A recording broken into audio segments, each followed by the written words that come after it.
അയ്യപ്പ ചേട്ടാ, കഴിഞ്ഞ കുറേ ദിവസങ്ങളായിട്ട് നമ്മൾ കാണുന്നത് രാഹുൽ മാങ്കൂട്ടത്തിലിന്റെ സാമൂഹ്യ മാധ്യമങ്ങളിൽ നിന്ന് ഒരുപാട് വീഡിയോസ് വരുന്നുണ്ട്. അദ്ദേഹം തന്നെ വിവിധ വിഷയങ്ങളെ പറ്റി സംസാരിക്കുകയും കൃത്യമായ റിപ്പോർട്ടുകളും അല്ലെങ്കിൽ കണക്കുകൾ പ്രകാരം എടുത്തു കാണിച്ചുകൊണ്ട് സംസാരിക്കുന്നത് നമ്മൾ കാണുന്നുണ്ട്. ഇതിൽ ഒരുപാട് പോസിറ്റീവ് കമന്റ്സ് നമ്മൾ കാണുന്നുണ്ട്. രാഹുലിന്റെ ഒരു തിരിച്ചുവരവ് അല്ലെങ്കിൽ ആ ഒരു അദ്ദേഹം പറയുന്ന വിവിധ വിഷയങ്ങളെ ജനങ്ങൾ സ്വീകരിക്കുന്ന ഒരവസ്ഥ, ഇത് പുറത്ത് നിന്ന് ഒരു ചിലരൊക്കെ പറയുന്നത് ഖേദ പ്രവർത്തനമാണ് രാഹുൽ ചെയ്തുകൊണ്ടിരിക്കുന്നത്, അങ്ങനെയൊക്കെ കുറെ കാര്യങ്ങൾ പറയുന്നുണ്ട്. അപ്പോൾ രാഹുലിന്റെ ഒരു തിരിച്ചുവരവ് ജനങ്ങൾ ഇരു കൈയും നീട്ടിൽ സ്വീകരിക്കുന്നതാണോ നമ്മൾ കാണുന്നത്? അല്ല, രാഹുലിന് ഇപ്പോഴും യൂത്ത് കോൺഗ്രസിനകത്തും അദ്ദേഹത്തിന് കൂടെയുള്ളവർ പോയിട്ടില്ല എന്ന് ഈ സീനിയറായിട്ടുള്ള നേതാക്കന്മാർ മനസ്സിലാക്കുന്നു. അതായത് KC വേണുഗോപാൽ ആണ് ഈ കഴിഞ്ഞ ദിവസത്തിന് മുന്നേ പറഞ്ഞത്, എന്തുകൊണ്ട് രാഹുൽ മാങ്കൂട്ടത്തിന് പറഞ്ഞുകൂടാ, രാഹുൽ മാങ്കൂട്ടത്തിന് പാർട്ടിയെ സംബന്ധിച്ച് അഭിപ്രായം പറയുന്നതിന് എന്താ തടസ്സം എന്ന് KC ആദ്യം പറയുന്നു. അതിനുശേഷമാണ് VD സതീശൻ പറയുന്നുണ്ട്, പറയട്ടെ, രാഹുലിന് പറയുന്നതിൽ എന്താ തെറ്റ്. അപ്പോൾ അതിന്റെ അർത്ഥം രാഹുലിന്റെ മടങ്ങി വരവ് ഏറ്റവും പെട്ടെന്ന് തന്നെ ഉണ്ടാകും, രാഹുൽ മടങ്ങി വരുന്നു എന്നുള്ളതാണ് മനസ്സിലാക്കാവുന്നത്. അപ്പോൾ രാഹുലിന്റെ ഏറ്റവും വലിയ പ്രത്യേകത, രാഹുലിന് ഇങ്ങനെ ഈ വിഷയങ്ങളൊക്കെ തന്നെ ഉണ്ടാകുമ്പോഴും രാഹുൽ എന്താ പറയുക, രാഹുലിന് പാലക്കാട് ഉള്ള ആ ജനങ്ങൾക്കിടയിൽ, വോട്ടേഴ്സിനിടയിൽ ഇപ്പോഴും വളരെയധികം നല്ലൊരു ബന്ധം രാഹുലിന് ഉണ്ട് എന്ന് മനസ്സിലാക്കുന്നുണ്ട്. അപ്പോൾ അതുകൊണ്ട് തന്നെ രാഹുലിനെ തെരഞ്ഞെടുപ്പ് ഗോതയിലേക്ക് ഇറക്കുന്നതിൽ എന്താ തെറ്റ് എന്ന് VD സതീശനും ചിന്തിക്കുന്നുണ്ട്. അപ്പോൾ നമുക്കിതിൽ നിന്ന് വായിച്ചെടുക്കാനുള്ളത്, ഒരു വേള ഭരണത്തിലേക്ക് ഈ കോൺഗ്രസ് തിരിച്ചു വരികയാണ് എന്നുണ്ടെങ്കിൽ അവർക്ക് ഉറപ്പായിട്ട് ഏറ്റവും അടുത്ത് തന്നെ രാഹുൽ പാർട്ടിയിലേക്ക് തിരിച്ചു വരും. അല്ലെങ്കിൽ ഈ രാഹുലിനെ പുറത്താക്കി എന്ന് പറയുന്ന ഈ പ്രക്രിയ ഈ ഇലക്ഷന് മുന്നെയോ മറ്റോ ഒക്കെ തന്നെ ചിലപ്പോൾ തിരുത്താനുള്ള സാധ്യത ഉണ്ടെന്നാണ് സതീശന്റെ സംസാരത്തിൽ നിന്ന് നമുക്ക് മനസ്സിലാവുന്നത്.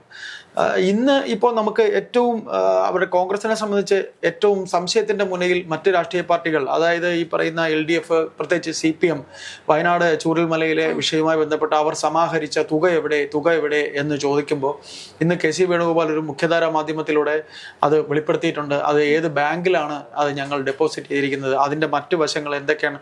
കാര്യം അത് അദ്ദേഹം തന്നെ അവസാനം പറയേണ്ടി വന്നു. കാര്യം ഒരു വലിയ എന്താ പറയുക, അവരുടെ മേലൊരു വലിയ കുറ്റം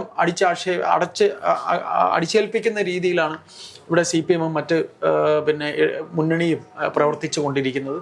അപ്പോൾ അതിന് മറുപടി എന്നോണം ഇന്ന് അദ്ദേഹം ആ സസ്പെൻസിൽ അത് അവർ PCCയിലെ ആരെങ്കിലും പറയട്ടെ, കേരള പ്രദേശ് കോൺഗ്രസ് കമ്മിറ്റിയിലെ ആരെങ്കിലും പറയട്ടെ, അല്ലെങ്കിൽ കേരളത്തിലെ നേതാക്കൾ പറയട്ടെ എന്ന് അദ്ദേഹം ധരിച്ചു. പക്ഷേ VD സതീശനോ ബാക്കിയുള്ളവരോ അത് പറഞ്ഞില്ല. അപ്പോഴത്തേക്കും അദ്ദേഹം തന്നെ അത് വെളിപ്പെടുത്തി, ഇങ്ങനെ ഇന്ന ബാങ്കിലാണ് ഞങ്ങൾക്ക് പിരിഞ്ഞു കിട്ടിയതിനേക്കാൾ ഞങ്ങൾക്ക് കാശ് KPCCയിൽ നിന്ന് ഞങ്ങൾക്ക് മുടക്കി ഞങ്ങൾക്ക് സ്ഥലം വാങ്ങുന്നതിന് ഒരുപാട് കാശായി എന്ന കാര്യവും അദ്ദേഹം പറഞ്ഞു.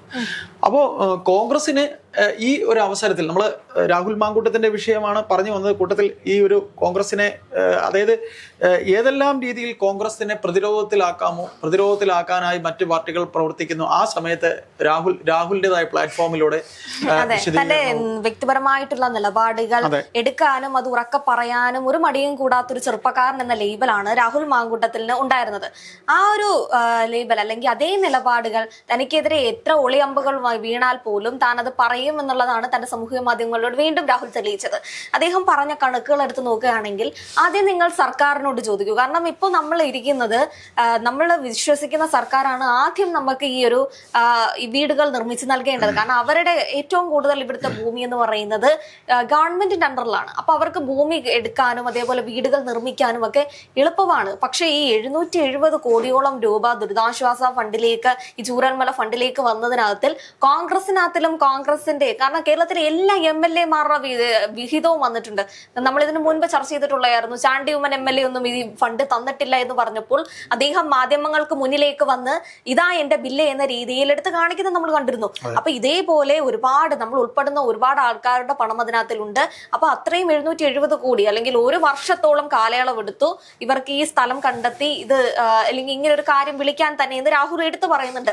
അപ്പോൾ കോൺഗ്രസിനെ നമ്മൾ തീർച്ചയായും ചോദിക്കണം. കാരണം നമ്മളും ഫണ്ടുകൾ ഉണ്ടാക്കിയിട്ടുണ്ട്, ഫണ്ടുകൾ വിരിച്ചിട്ടുണ്ട്. അതേപോലെ കർണാടക ഗവൺമെന്റിന്റെ ഭാഗത്തു നിന്നും 20 കോടി രൂപയാണ് ഈ ഫണ്ടിലേക്ക് വന്നിട്ടുള്ളത്.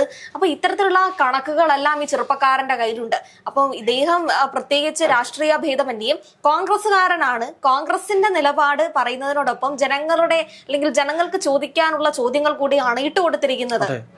അപ്പോൾ ഇതിനകത്തിൽ തന്റെ നിലപാടുകൾ പറയുന്ന സമയത്ത് ചിലർക്ക് ഇതിനെ പറ്റിയിട്ടൊന്നും പറയാൻ പറ്റുന്നില്ല. അതുകൊണ്ട് രാഹുലിന്റെ മറ്റ് കേസുകളെ പറ്റിയിട്ടും അല്ലെങ്കിൽ നിരന്തരമായി ഇയാൾ ഇട്ടിരിക്കുന്ന ഏറ്റവും കൂടുതൽ വൈറലായിട്ടുള്ള ഒരു 3-4 വീഡിയോസ് ആണുള്ളത്. അതിൽ വിവിധ വിഷയങ്ങളെ പറ്റി പറയുന്നുണ്ട്. അപ്പൊ അവസാനം വന്നതാണ് ഈ ചൂരൽമല. അതാണല്ലോ അവിടെ പ്രതിരോധത്തിലാക്കി നിർത്തിയിരിക്കുന്ന ഒരു പ്രധാന വിഷയം. അതിനെ പറ്റിയിട്ടാണ് രാഹുൽ അവസാനമായി സംസാരിച്ചത്. എല്ലാത്തിലും ഒരു പ്രധാന കമന്റ് എന്ന് പറയുന്നത്, നിനക്കിത് പറയാൻ എന്താണ് അവകാശം, നിനക്ക് ഇത്തരം കേസുകളൊക്കെ ഉള്ളതല്ലേ, അങ്ങനത്തെ നിരവധി പേരുകളും അദ്ദേഹത്തിനെ വിളിക്കുന്നുണ്ട്. നമ്മളിപ്പോൾ അത് പറയുന്നില്ല എന്ന് മാത്രം. ഏതായാലും ഈ ചോദ്യങ്ങൾ ചോദിച്ചവർക്കൊക്കെയുള്ള മറുപടിയായി വി.ഡി. സതീശൻ പറയുന്നുണ്ട്, ഞാൻ എൻ്റെ ഹൃദയം പൊട്ടുന്ന രീതിയിൽ ഉള്ള ഒരു തീരുമാനമാണ് രാഹുലിൻ്റെ കാര്യത്തിൽ എടുത്തത്. അത് അന്ന് എടുക്കേണ്ടി വന്നു, പക്ഷേ അതിലൊരു തിരുത്തൽ ഉണ്ടാകേണ്ട സമയമായി എന്ന രീതിയിൽ. അപ്പോൾ ഈ രാഹുൽ മാങ്കൂട്ടം എന്ന് പറയുന്ന കോൺഗ്രസ്സുകാരൻ്റെ ഏറ്റവും വലിയ പ്രത്യേകത അദ്ദേഹത്തിന് ആ പാർട്ടിയോടുള്ള രാഷ്ട്രീയ പ്രസ്ഥാനത്തോടുള്ള ഒരു കൂറാണ്. ആ രാഷ്ട്രീയ പ്രസ്ഥാനത്തോട് അദ്ദേഹം കാണിക്കുന്ന കൂറ് അത് വ്യാജമല്ല.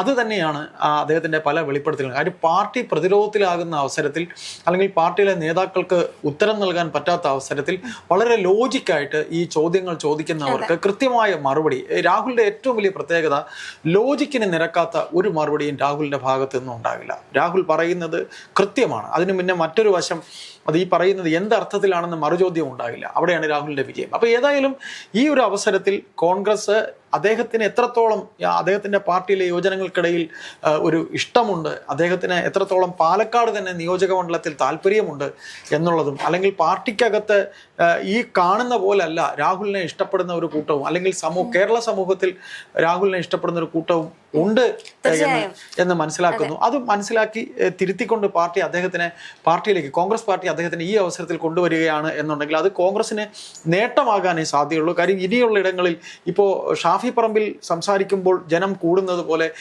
എന്താണ് രാഹുൽ മാങ്കൂട്ടം പറയുന്നത് എന്ന് കേൾക്കാനും ഈ പറയുന്ന സമ്മതിദാന അവകാശം രേഖപ്പെടുത്തുന്ന വോട്ടർമാർക്ക് രാഷ്ട്രീയപരമായിട്ടുള്ള അദ്ദേഹത്തിന്റെ നിലപാടുകളും അല്ലെങ്കിൽ അത്തരം കാഴ്ചപ്പാടുകളും ജനങ്ങൾക്ക് സ്വീകാര്യമാണ്. ഈ അടുത്തിടയ്ക്ക് വന്ന പോസ്റ്റിലും മിസ്റ്റർ പിണറായി വിജയൻ അല്ല, അങ്ങനെയൊക്കെ വിളിക്കാനും ഒരു ധൈര്യം വേണം ചേട്ടാ. ഇപ്പോഴും ഈ പേടിച്ച് മുട്ടിടിച്ച് നിൽക്കുന്ന ആൾക്കാരുടെയൊക്കെ മുൻപിൽ ഒരാൾ നിന്ന് മിസ്റ്റർ പിണറായി വിജയൻ അഭിസംബോധന വെറുതെ മുട്ടാപ്പോക്ക് ന്യായങ്ങളൊന്നും അല്ല പറഞ്ഞിട്ടുള്ളത്. കൃത്യമായി കണക്കും കാര്യവും എടുത്തുവച്ച് മാത്രമാണ് രാഹുൽ സംസാരിച്ചിട്ടുള്ളത്. അതേപോലെ കോൺഗ്രസിന്റെ പിന്നിൽ നിന്ന് കുത്തുന്ന ഒരു നിലപാട് ഇതുവരെ രാഹുൽ കാണിച്ചിട്ടില്ല. അപ്പൊ ഇനി നാളെ ഇതുവരെ കാണിച്ചിട്ടില്ല, ഇനി കാണിക്കുമെന്ന് നമുക്കറിയില്ല. അതുകൊണ്ട് തന്നെ കോൺഗ്രസിലേക്ക് തിരിച്ചെടുത്തു കഴിഞ്ഞാലും രാഹുലിനെ കൊണ്ട് ഈ രാഷ്ട്രീയപരമായിട്ടുള്ള വിഷയങ്ങൾക്ക് പ്രത്യേകിച്ച് പ്രശ്നമൊന്നുമില്ല. പക്ഷേ ഈ പ്രതിച്ഛായ മാറ്റം എന്ന് പറയുന്ന, അങ്ങനെ ഇപ്പൊ വി.ഡി. സതീശൻ പറഞ്ഞ പോലെ പെട്ടെന്ന് അങ്ങ് എടുക്കാനൊന്നും സാധ്യതയില്ല. ഇങ്ങനെ ഘട്ടം ഘട്ടങ്ങളായിട്ട് ഓരോ വിഷയങ്ങൾ വന്നതിന് ശേഷം മാത്രമേ എടുക്കാൻ പോകുന്നുള്ളൂ. അല്ലാതെ ഒരു കോൺഗ്രസിനെ സംബന്ധിച്ച് അങ്ങനെ അങ്ങ് പെട്ടെന്ന് എടുക്കുന്ന ഒരു സാഹചര്യവും നിലനിൽക്കുന്നില്ല. എന്തായാലും രാഹുലിന്റെ വിഷയം, രാഹുൽ സംസാരിക്കുന്ന വിഷയങ്ങൾ എല്ലാവരും ശ്രദ്ധിക്കുന്നുണ്ട്, ജനങ്ങൾ സ്വീകരിക്കുന്നുണ്ട്. ഇനി അത് കോൺഗ്രസിലേക്കുള്ള തിരിച്ചുവരവൻ എത്ര കാലതാമസം എടുക്കും? അധിക കാലതാമസം എടുക്കില്ല. രാഹുൽ തിരികെ പാർട്ടിയിലേക്ക് തന്നെ ഏറ്റവും അടുത്ത് തന്നെ എത്തും. അതിന്റെ പച്ചക്കൊടി ആദ്യം KC കാണിച്ചു കഴിഞ്ഞു. അത് കേന്ദ്രത്തിന്റെ AICCയുടെ തീരുമാനമാണെന്നുണ്ടെങ്കിൽ നമുക്ക് പറയാം. ഇനി കേരളത്തിൽ നിന്നുള്ള തീരുമാനം വി.ഡി. സതീശൻ അടങ്ങുന്ന അവരുടെ കോൺഗ്രസിലെ നേതൃത്വം തീരുമാനിക്കേണ്ടതാണ്. രാഹുൽ ഏറ്റവും അടുത്ത് തന്നെ കോൺഗ്രസിലേക്ക് തിരികെ എത്തും. അദ്ദേഹം മത്സരിച്ചില്ല എന്നുണ്ടെങ്കിലും ഒരു വേള ഭരണത്തിലേക്ക് വരികയാണെങ്കിൽ അദ്ദേഹത്തിന് ഏറ്റവും നല്ലൊരു പോസ്റ്റ് പാർട്ടി നീക്കിവെക്കും എന്ന് തന്നെ നമുക്ക് കരുതാം.